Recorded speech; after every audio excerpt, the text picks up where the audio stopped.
actividades, que creo que también sí las hay, y con respecto a los temas que pudieran haber quedado pendientes, ¿no? Un repaso en general me refiero, junto con la materia de, que bueno, son materias interdisciplinarias, ¿no? Se van a ir relacionando con la de contabilidad. Es muy parecido, vamos a verlo para que incluso nos pueda servir parte de esta comprensión, que si estudiamos contabilidad o que estudiamos el desarrollo histórico, también por este lado se va a ver el desarrollo histórico, ¿no? Aquí lo que proponemos, a diferencia de la otra materia, y como parte de nuestra actividad organizativa de administradores, ya no como contadores, son como administradores, pues mi propósito es que nosotros trabajemos una actividad organizacional, o sea, una actividad entre todos nosotros, entre comunidad. Somos veintitantos, treinta y tantos, cuarenta y tantos. El caso es que somos un buen equipo para hacer una producción suficientemente, sobre todo, productiva, que sea fluida a través de una actividad que se llama podcast, ¿no? O sea, esta famosa en red que se está volviendo también últimamente útil en estos casos para poder incluso hacerla desde sus lugares, ¿no? O sea, esta parte de grabar un audio y subirlo, editarlo un poquito, porque tampoco nos metemos en toda esa edición. Si fuera un poquito más editado, nos llevaría un poquito más de tiempo. Entonces, si alguien de aquí lo quiere hacer, pues están prácticamente, miren, dentro de las organizaciones, prácticamente muchos empiezan así, ¿no? De un proyecto entre dos o tres personas, pero nos vamos a ir sumando todos. Aquí la idea es que todos nos vayamos poniendo de su parte y vayamos trabajando en colaboración.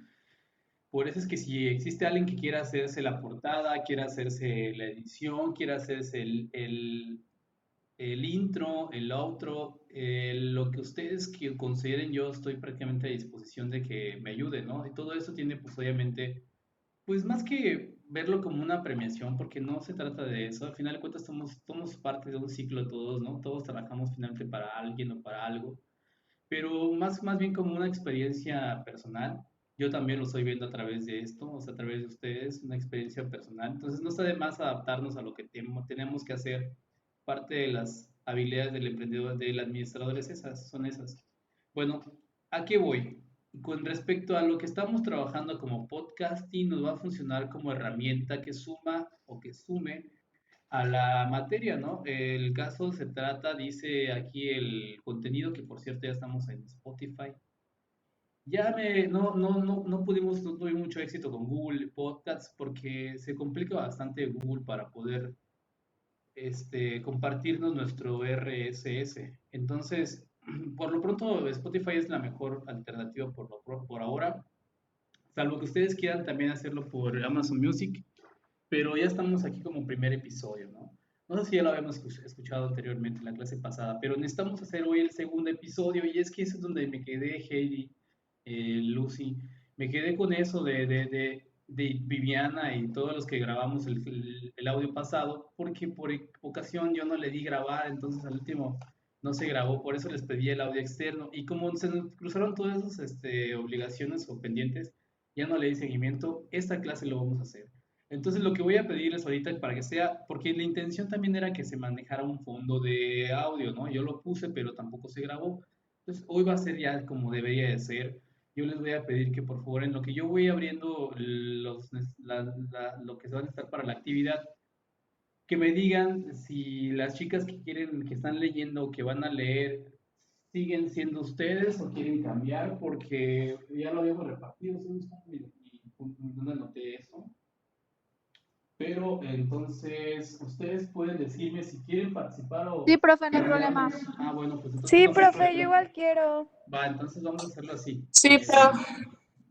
Lo vemos así como está organizado y ahorita ya que tenga la música empezamos. Por lo pronto voy a ponerles esta primera introducción. Ah, por cierto, tenemos también al quinto A que nos está haciendo, no la competencia, pero sí estamos compartiendo. Por cierto, yo les dije que ya tanto les voy a pasar su liga para que lo visiten, para que visiten este podcast de ellos. Y pues también el de ustedes se lo estoy compartiendo a ellos para que lo tengan. Si lo quieren, aquí está este audio. Y se complementa muy bien porque mientras aquí vamos a ver aportes de la filosofía a su modo, a su estilo, con un libro que nosotros no manejamos, y por eso va a ser bueno para tomarle. Es este libro que no manejamos nosotros, pero ellos sí. entonces se va a complementar muy bien. Y pues son otras cosas, ¿no? Mientras yo busco lo que necesitamos para empezar.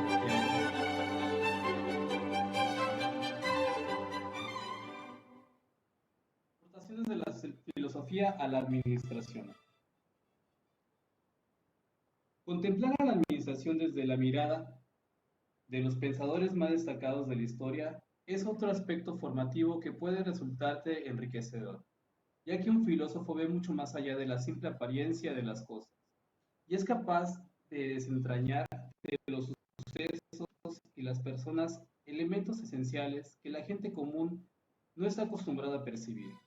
Y no es que queramos presentar a los filósofos como seres mágicos o superdotados, es simplemente que su profesión les ofrece los recursos del trabajo intelectual que comúnmente no se aplican en la vida cotidiana. Su capacidad de análisis, en combinación con su sensibilidad, les permite llevar sus reflexiones más allá de donde llega la gran mayoría.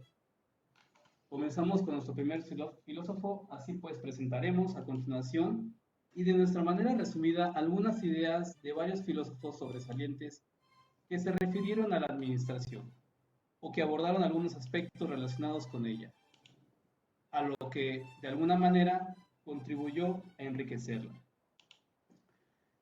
Y aquí empiezan a leer sus Los compañeros. político-administrativos. Aquí estamos viendo ya, o más bien escuchando ya los aportes por parte de la filosofía, pero de este punto, no de ese modo. Eso lo podemos ya complementar. Okay. Ellos van a subir, ya tengo su segundo capítulo, que también sería para los otros, el segundo, el que estamos ahorita subiendo, y para ellos se va a llamar Aportes de la Historia. Si este es Aportes de la Filosofía, va a ser Aportes de la Historia.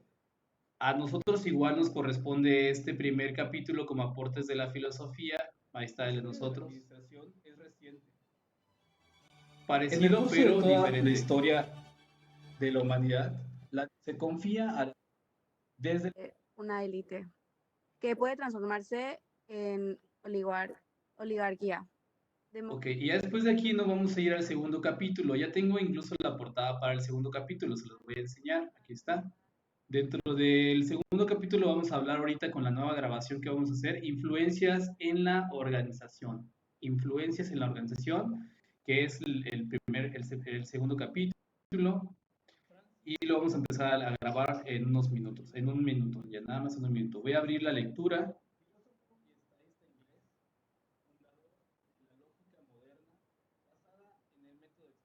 Ok, vamos a cerrar esto. Es esta lectura y yo lo único que voy a asegurarme es que se esté compartiendo bien el audio y que ya podamos ahorita impartir.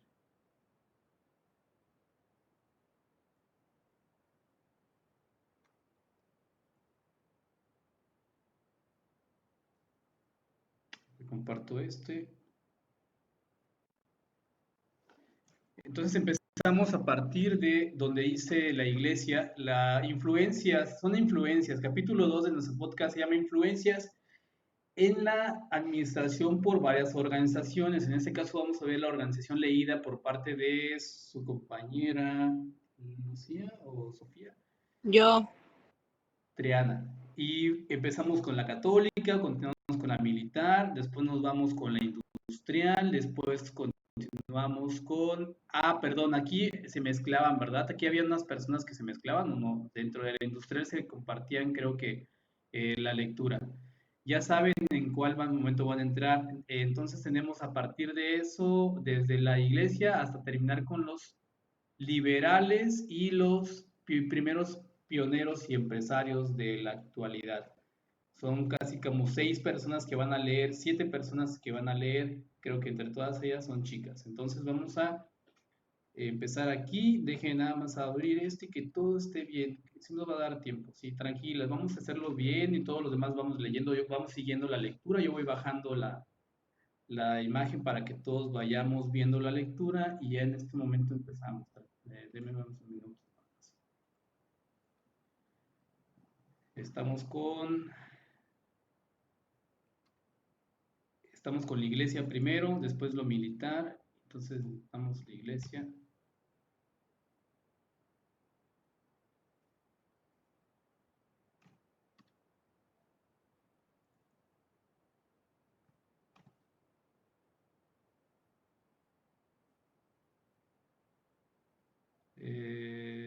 vamos a, después de ahí,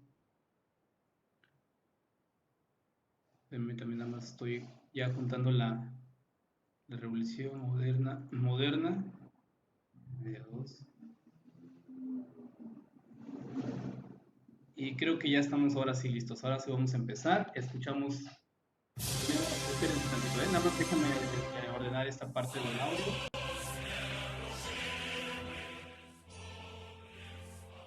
Vamos a empezar con la iglesia y van a escuchar primero la canción, Triana, la canción de Aleluya. Se debe escuchar esa canción.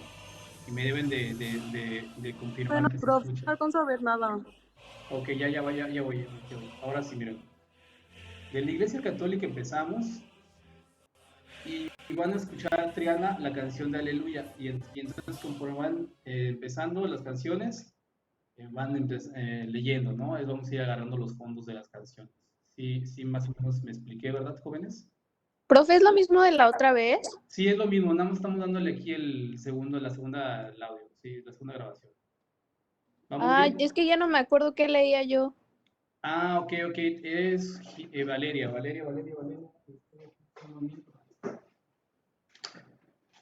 Mira, así está el orden, ¿Cómo te lees lo de los pioneros? así está el orden, joven, chicas. Triana empieza, después viene Lucía con la organización militar, sí es mejor que nos pongamos de acuerdo. Doris continúa con la influencia de la revolución industrial. Doris va a todo esto, después viene Monse.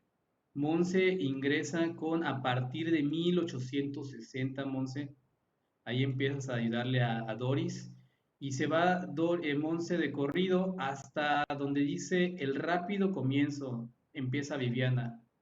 Está bien, el rápido comienzo, Viviana. Aquí empezamos. El rápido e intenso fenómeno de la mecanización, perdón. Aquí empezamos, Viviana. Y Valeria, tú me hiciste la pregunta. Bueno, es que según yo leía lo de la influencia de los economistas liberales. Valeria, ¿tú? ¿Viviana? No, Viviana. Yo leía Ah, bueno, todo de bueno, bueno. influencia de los economistas Está liberales. bien. Entonces, Monse, tú lees todo, ¿verdad? Tú lees todo desde a partir de, ahorita les digo, ¿eh?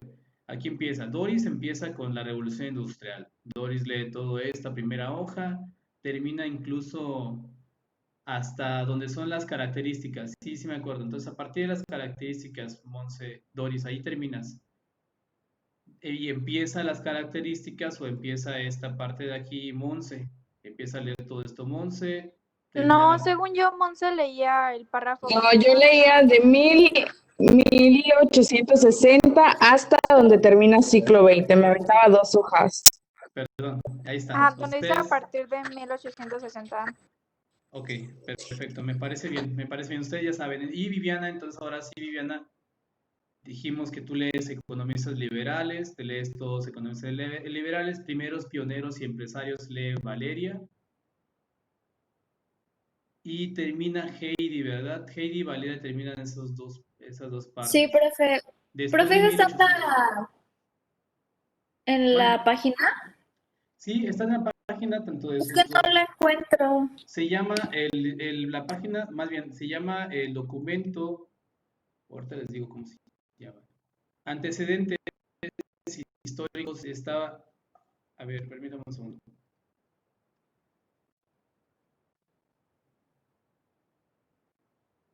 Está en la unidad 1, por cierto, jóvenes, comercial 1.1, la carpeta 1.1 es la única carpeta que vamos a ver para el examen, ¿eh? Ahí están todas las actividades que estamos ahorita viendo. Estamos aquí en la carpeta 1.0, perdón, 1.0. Dentro del 1.0 vienen todas las 1.1, 1.2, 1.3, 1.4 y estamos en la 1.3, lectura de comprensión. Así nos vamos a ir organizando para que sea más fácil. Entonces ahora sí ya nos vamos al primer párrafo de la Iglesia Católica y escuchamos. Primero dígame si se escucha el audio. Ahorita primero dígame si se escucha el audio. Ahí voy. ¿Se escucha?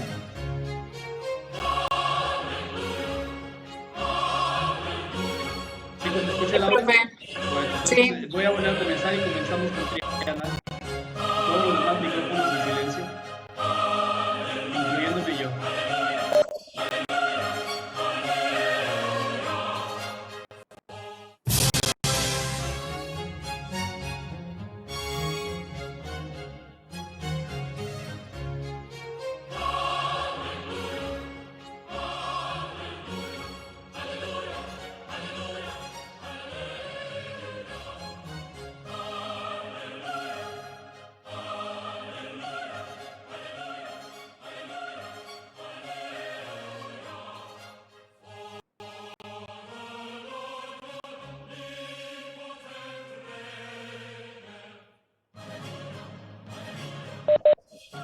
Triana, cuando gustes, ¿eh? Ya empiezo, es que no sé. No lo escucho bien, profe. Ok, vamos a volver a empezar. Sí, recuerden, vamos a empezar con Triana y nos vamos ya de entrada, ¿eh? O sea, por ejemplo, ya empezamos con la influencia de la oración católica. Cada quien va a escuchar su cancioncita atrás de su lectura. Entonces, prácticamente ahorita con la Ok. de Aleluya empiezas, nada más que dale que serán unos 3 segundos y ya empiezas, ¿no? O volvemos a Creí que iba a comenzar. hablar. No, vamos a comenzar de una vez. Ok, voy a silenciarme y escuchar la canción. Ok.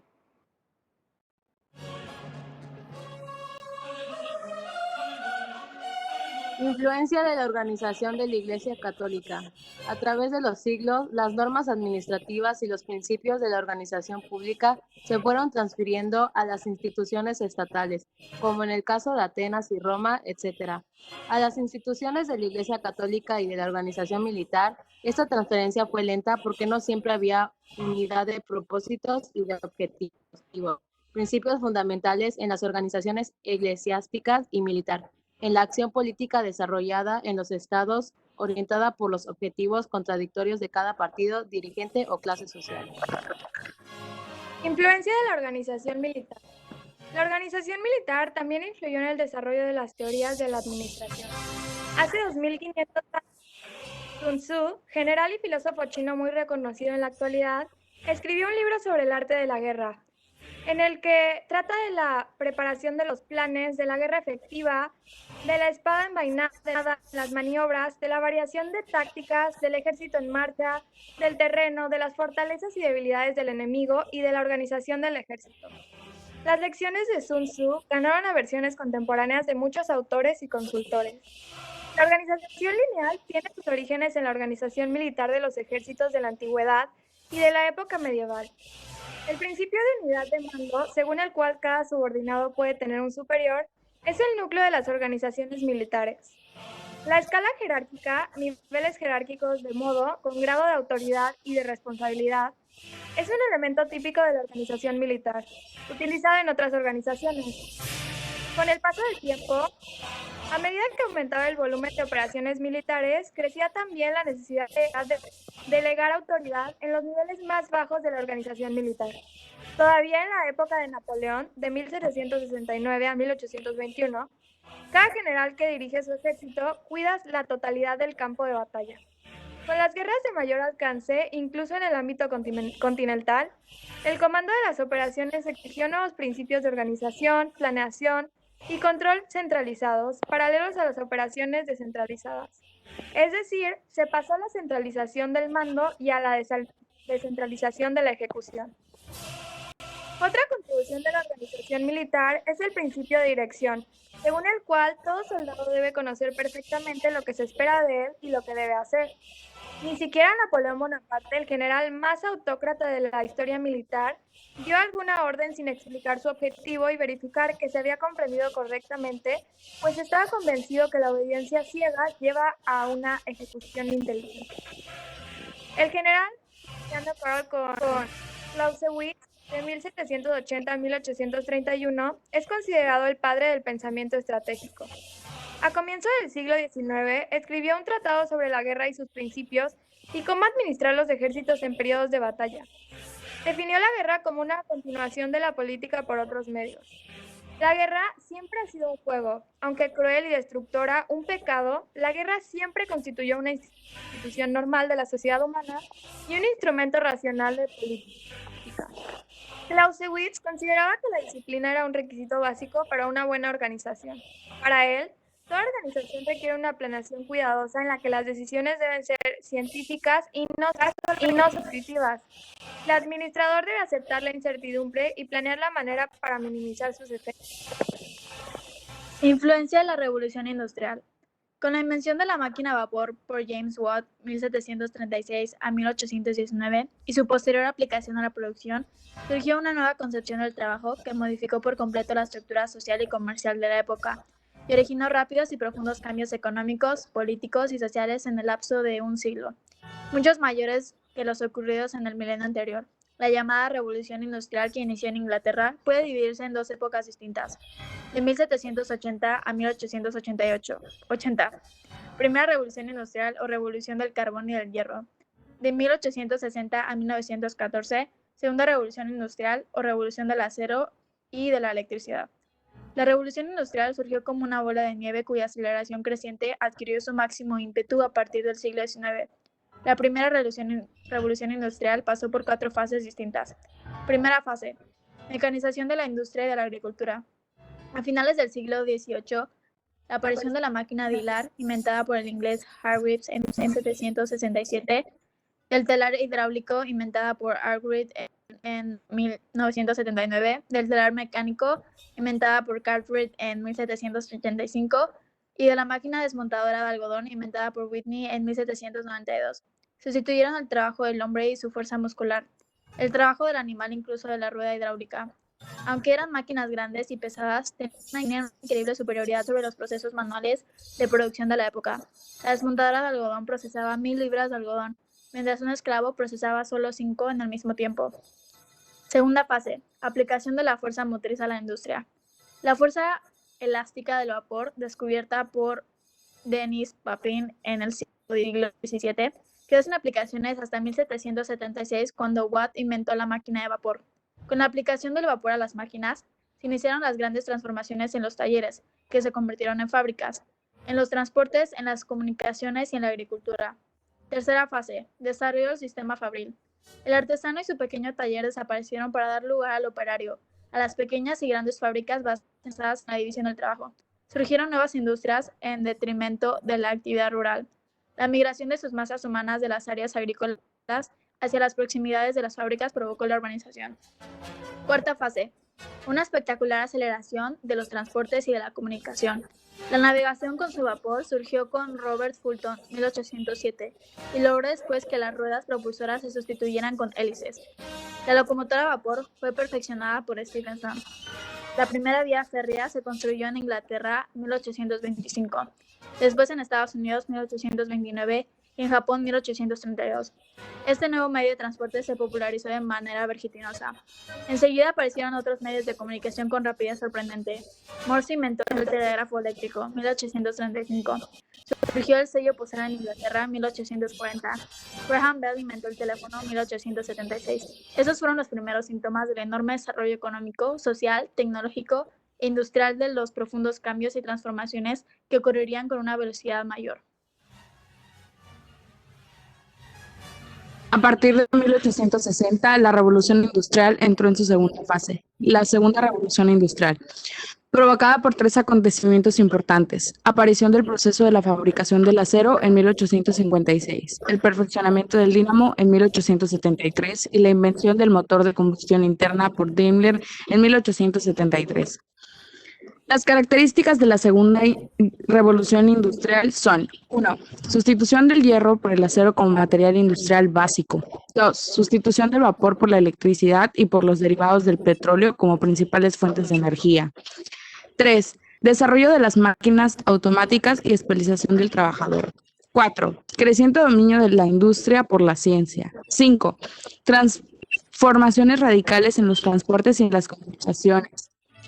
Se amplían las vías férreas. En 1880, Daimler y Benz fabricaron automóviles en Alemania. Dunlop perfeccionó el neumático en 1888 y Henry Ford inició la producción de su modelo T en Estados Unidos en 1908. En 1906, Santos Dumont experimentó con un avión por primera vez. 6.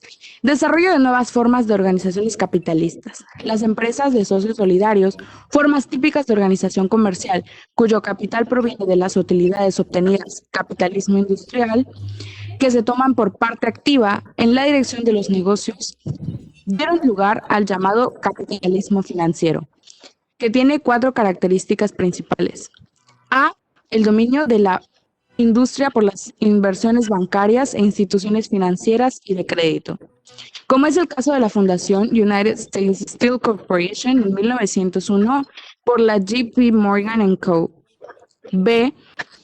Inmensa acumulación del capital proveniente de monopolios y fusiones de empresas. C. Separación de la propiedad particular y la dirección de las empresas. de desarrollo de holding companies para coordinar e integrar en los negocios. 7. Expansión de la organización desde Europa hasta el Extremo Oriente. La tranquila producción artesanal en el que todos los trabajadores se conocían y estaban organizados por corporaciones de oficio regidas por estatutos, se sustituyó por un régimen de producción con máquinas dentro de grandes fábricas. En función de eso, hubo una transformación súbita provocada por los aspectos a saber. Uno, la transferencia de la habilidad del artesano a la máquina para producir mayor cantidad con mayor rapidez y calidad, lo cual permitió una fuerte reducción en los costos de producción. 2. Sustitución de las fuerzas del animal o del hombre por la potencia de una máquina de vapor y, posteriormente, del motor, lo que permitía mayor producción y economía. El rápido e intenso fenómeno de la mecanización de los talleres provocó una fusión de pequeños talleres para integrar otros mayores, que poco a poco fueron creciendo y transformándose en fábricas. El obrero fue sustituido por la máquina en aquellas tareas que podían automatizarse y acelerar el proceso por la repetición. Con el crecimiento de los mercados, consecuencia de la reducción de precios y popularización de los productos, las fábricas requirieron grandes contingentes humanos. El aumento de los recursos humanos fue acompañado de una exigencia de mayor calidad. La mecanización del trabajo condujo a la división de este y a la simplificación de las operaciones. Por eso se constituyeron los oficios tradicionales por áreas automatizadas y restrictivas, que podían ser ejecutadas por operarios no calificados con facilidad de control. La unidad doméstica de producción, el taller o el artesano familiar, desapareció debido a la competencia súbita y violenta, y surgió un enorme contingente de operarios que trabajaban juntos en la fábrica durante jornadas de 12 a 13 horas en condiciones peligrosas e insalubres, lo que provocaba accidentes en gran escala. El crecimiento de la industria era improvisado y basado en el empirismo. Al mismo tiempo, la intensa migración de fuerza laboral de los campos agrícolas a los centros industriales originó un fenómeno acelerado y desorganizado de la organización. El capitalismo se solidifica y aumenta el tamaño de su nueva clase social, el proletariado. El bajo nivel de vida, la promiscuidad de las fábricas, los riesgos de graves accidentes y las largas jornadas de trabajo en conjunto permitieron la interacción estrecha de los trabajadores y una creciente concientización sobre la precariedad de las condiciones de vida y de trabajo, y de la explotación practicada por una clase social económicamente favorecida. Los conflictos entre las clases operarias y los propietarios de las industrias no tardaron en aparecer. Algunos países intervinieron en algunos aspectos de la relación entre operarios y fábricas y promulgaron leyes laborales. En 1802, el gobierno inglés aprobó una ley que buscaba proteger la salud de los trabajadores en las industrias textiles. Los pastores protestantes y los jueces locales vigilaban de manera voluntaria el cumplimiento de esta ley. A medida que los problemas iban agravándose, se promulgaban nuevas leyes. Las organizaciones y las empresas modernas nacieron con la revolución industrial gracias a diversos factores como: 1. La ruptura de las estructuras corporativas de la Edad Media. 2. El avance tecnológico y la aplicación del proceso científico a la producción, al descubrimiento de nuevas fuentes de energía y a la enorme aplicación en los mercados. 3. La sustitución de la producción artesanal por la industrial. El inicio de la historia de la administración fue una historia de ciudades, países, gobernantes, ejércitos y de la iglesia. La revolución de la industria provocó el surgimiento de las fábricas y la aparición de la empresa industrial, lo que causó los siguientes cambios en la época: el surgimiento de las fábricas y empresas industriales, la sustitución del artesano por el operario especializado, el crecimiento de las ciudades y el aumento de la necesidad de administración pública, la aparición de los sindicatos como organización proletaria a partir del inicio del siglo XIX. Algunos de ellos se legalizaron a partir de 1890. El inicio del marxismo en función de la explotación capitalista, la doctrina social de la Iglesia para contrarrestar el conflicto entre capital y trabajo, las primeras experiencias sobre la administración de empresas, la consolidación de la administración como área de conocimiento, el comienzo de la era industrial que se prolongó hasta la última década del siglo XX. Influencia de los economistas liberales. A partir del siglo XVII se desarrollaron varias teorías económicas centradas en la explicación de los fenómenos empresariales, microeconómicos, y basados en datos empíricos, es decir, en la experiencia cotidiana en las tradiciones del comercio de la época.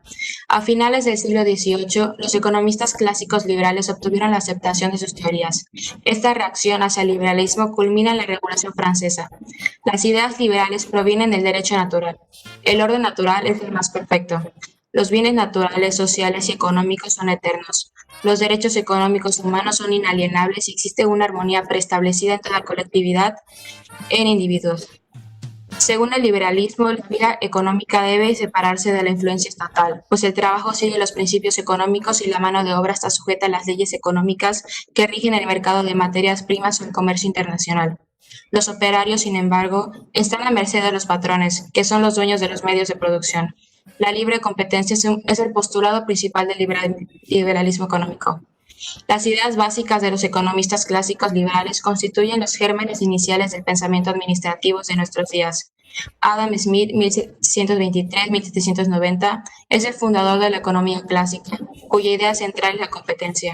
Aunque los individuos actúan en provecho propio, en los mercados en que ocurre la competencia funcionan en forma natural para garantizar, mediante algún mecanismo abstracto que Smith denomina la mano invisible que gobierna el mercado, la asignación más eficiente de los recursos y la producción sin que haya exceso de utilidades. Por esta razón, el único papel económico del gobierno, además del básico que es garantizar la ley del orden, consiste en intervenir en la economía cuando no existe mercado o cuando éste deje de funcionar en condiciones satisfactorias, es decir, cuando no existe libre competencia. Smith ya visualizaba el principio de la especialización de los operarios en una fábrica de alfileres y enfatizaba la necesidad de racionalizar la producción. El principio de la especialización y el principio de la división de trabajo aparecen referenciados en el libro de la riqueza de las naciones, publicado en 1776 para el autor Adam Smith. El origen de la riqueza de las naciones reside en la división del trabajo y en la especialización de las tareas, pregonando el estudio de tiempos y movimientos que, más tarde, Taylor y Gilbert postularon como la base de la administración científica. Adam Smith reforzó la importancia de la planeación de la organización dentro de las funciones de la administración. Karl Marx, 1818-1883, y Frederick Engels, 1820-1895, creadores del socialismo científico y del materialismo histórico, publicaron en 1848 el Manifiesto Comunista. En este analizan los diversos regímenes económicos y sociales, así como la sociedad capitalista, y concluyen que la lucha de las clases es el motor de la historia. El capitalismo es un modo de producción transitorio sujeto a crisis económicas cíclicas debido a sus contradicciones internas, y es una etapa del desarrollo de la sociedad en dirección hacia el modo de producción socialista y de comunismo. La clase obrera debe luchar por conquistar el Estado, órgano de la clase dominante, e imponer la dictadura del proletariado. En 1867, Marx publica El Capital, segundo de sus teorías respecto de la plusvalía, basada en la teoría del valor del trabajo. El socialismo y el sindicalismo obligan al capitalismo de comienzos del siglo XX a perfeccionar los factores de producción involucrados, así como a renumerarlos de manera adecuada. En consecuencia, cuanto mayor sea la presión de las exigencias proletariadas, menos graves se vuelven las injusticias, y el proceso de desarrollo de la tecnología se configura en forma más acelerada e intensa. En esta situación surgen los primeros intentos de las empresas capitalistas para la implantación de métodos y procesos de racionalización del trabajo, cuyo estudio metódico y exposición teórica coincidieron en el inicio del siglo XX. Influencia de los pioneros y de los empresarios. El siglo XX fue testigo de un monumental desfile de innovaciones y cambios en el escenario empresarial. El mundo cambiaba y las empresas también. Las condiciones para que surgiera la teoría administrativa estaban consolidándose. En Estados Unidos, alrededor de 1820, el mayor negocio empresarial fueron las vías férreas, iniciativas privadas que constituían un gran núcleo de inversiones para una clase de inversionistas. Gracias al ferrocarril, se popularizaron las inversiones y los seguros.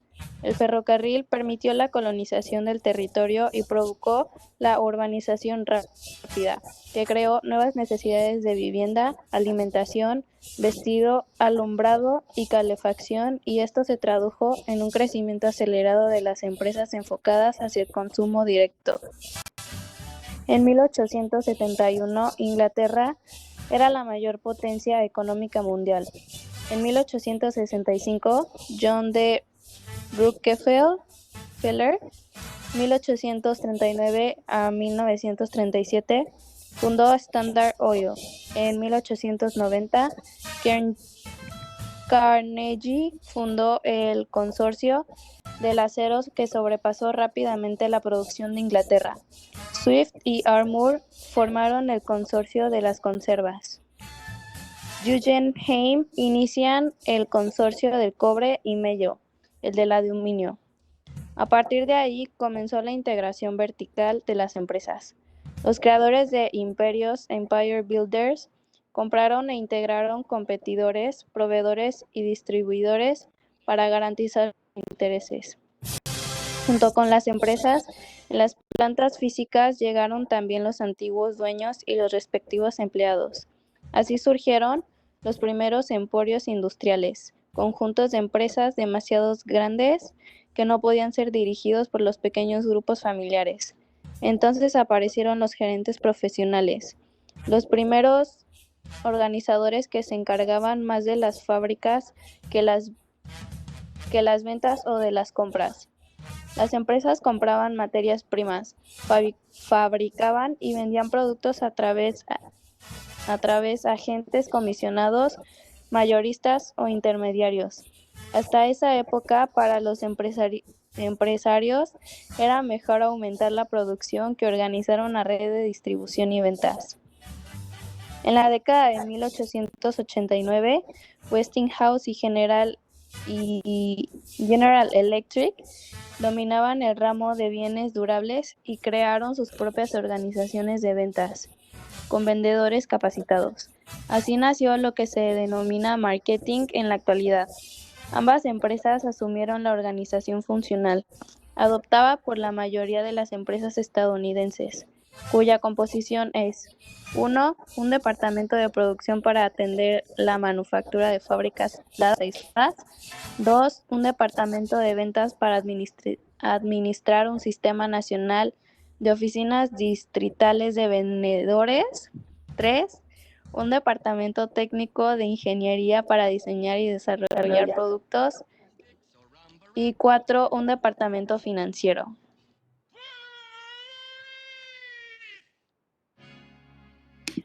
Después de 1889, los capitales de Westinghouse Electric y de General Electric sobrepasaban los $40 millones en cada una. Para dominar nuevos mercados, las empresas acumulaban más personal e instalaciones de lo necesario. Los costos de las diversas unidades debían reducirse mediante la creación de una estructura funcional capaz de coordinar la fabricación, la ingeniería de las ventas y las finanzas para reducir los riesgos de la fluctuación del mercado. Las utilidades dependerían de la organización y de la racionalización de esta estructura funcional. Entre 1880 y 1890, las industrias empezaron a controlar las materias primas a través de sus departamentos de compra. Adquirieron empresas proveedoras y controlaron la distribución para vender sus productos directamente al minorista o al consumidor final. Se buscaba mayor eficiencia en la producción, compras, distribución y ventas. Disminuyeron los métodos de reducir costos, bajaron las márgenes de utilidad, el mercado se fue saturando y las empresas comenzaron a buscar nuevos mercados por medio de la diversificación de productos. Entonces, la vieja estructura funcional comenzó a estancarse y surgió las empresas integrada y multidepartamental. La etapa siguiente fue controlar el mercado de distribución, eliminando los intermediarios para vender más barato al consumidor final y dejar de depender de los mayoristas. En 1890 y 1900 tuvo lugar una serie de fusiones de empresas como medio de utilización racional de las fábricas y de reducción de precios. La más famosa fue la creación de US Steel Corporation, un negocio de miles de millones de dólares. Uno de los empresarios de la época, Gustavo Swift, pionero de la industria frigorífica, desarrolló una estrategia que consistía en consolidar la fabricación, lograr la distribución propia y conseguir el control de la materia prima. Hacia 1895, con el crecimiento de la integración vertical, la industria frigorífica se volvió en un oligopolio. Los departamentos funcionales centrales controlaban las unidades de campo y los Big Five cubrían casi toda la totalidad del mercado por medio de los filiales de un sistema de transporte con vagones frigoríficos de la oficina central y departamentos funcionales. Todos los pioneros de la industria manufacturera como Andrew Preston, de United Fruit, Group de American Tobacco, William Clark de Singer y McCormick de las máquinas agrícolas siguieron los mismos pasos de Swift para la sistematización de sus imperios industriales. A comienzos del siglo XX, varias de las grandes corporaciones sucumbieron financieramente porque dirigir grandes empresas no era solo cuestión de habilidad, como muchos empresarios pensaban. Así se crearon las condiciones para el surgimiento de los grandes organizadores de la empresa moderna. Los capitanes de las industrias, pioneros y empresarios cedieron su lugar a los organizadores. Se acercaba la era de la competitividad y la competencia debido a factores como 1. Desarrollo tecnológico que permitió competir en los mercados mundiales a una creciente cantidad de empresas y países. 2. Libre comercio. 3. Transformación de los mercados vendedores en los mercados compradores. 4. Aumento de la capacidad de inversión capital y aumento de los niveles del punto del equilibrio. 5. Rapidez del ritmo del cambio tecnológico que vuelve obsoleto a un producto o reduce drásticamente sus costos de producción en poco tiempo. Y 6. Crecimiento de los negocios de las empresas. Estos complejos factores completaron las condiciones propicias para la búsqueda de las bases científicas para el mejoramiento de la práctica empresarial y para el surgimiento de la teoría administrativa. La revolución industrial marca el comienzo de la era industrial que dominó el mundo económico hasta finales del siglo XX, la cual separó a los países industrializados, los más avanzados, de los no industrializados, emergentes y subdesarrollados. Asimismo, separó las organizaciones bien administradas de aquellas precariamente administradas.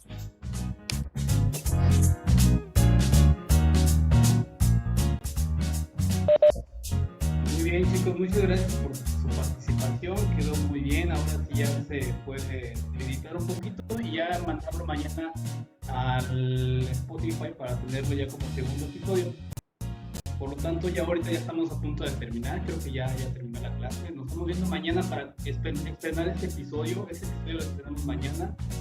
Se los subo aquí a la plataforma y bueno, chicos, mañana seguimos estudiando porque hay que prepararnos para el examen. Nos vemos, jóvenes, nos vemos mañana.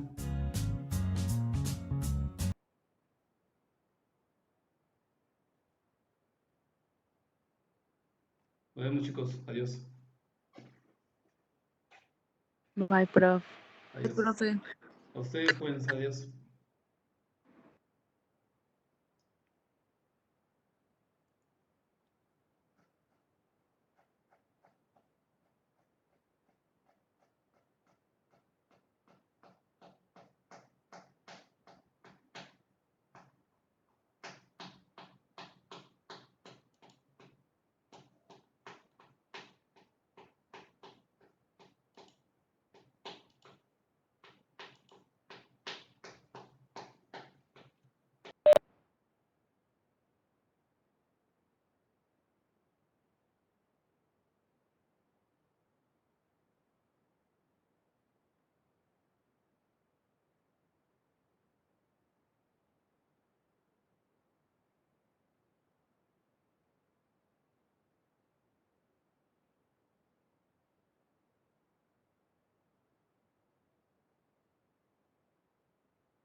Yo hoy sí, perdón, Getsemani, vamos a volver a entrar porque voy a cerrar esta sesión, si no se nos va a vencer, de todas maneras ya va a terminar y ahorita abro otra para que empecemos la clase. Empezamos ahorita, en un minuto. Salimos y entramos. Gracias.